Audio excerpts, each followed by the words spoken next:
A woman discovered something strange the moment she boarded the plane. The cabin that should have been packed with passengers only had a few people inside. It wasn't until she saw the luggage being loaded onto the baggage cart outside that Daisy finally felt relieved, but the terrifying nightmare was only beginning. Ever since getting on the plane, her daughter had become unusually quiet. After the plane took off and reached a steady altitude, Daisy gently comforted her daughter and told her to get some sleep, but when she opened her eyes again, her daughter had mysteriously disappeared. At first Daisy thought her daughter had simply gone to the bathroom by herself, but there was no sign of the little girl anywhere around. A strong feeling of uneasiness suddenly took over Daisy.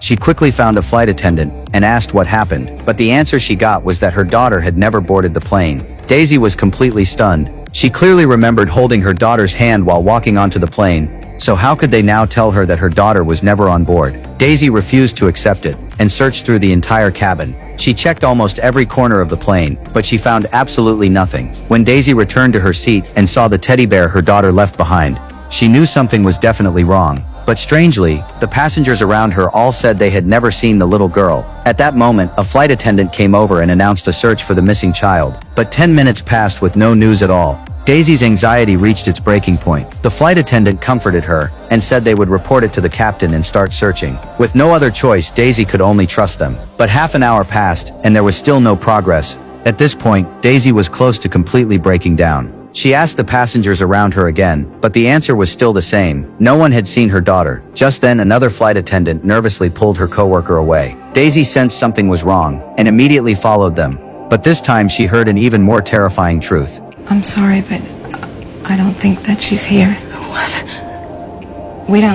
Ma'am, we don't have any record of your daughter ever having been on board. Daisy insisted that she still had her boarding pass. She rushed back to her seat to look for it, but the boarding pass was gone. No matter how much she tried to explain, the flight attendants believed something was wrong with her mental state. Daisy became more and more desperate. She was convinced that her daughter was in danger. In a panic, she rushed toward the cockpit, but before she could even knock a few times, the sheriff behind her grabbed her immediately. Luckily, after learning that her daughter was missing, the sheriff took Daisy to meet the captain.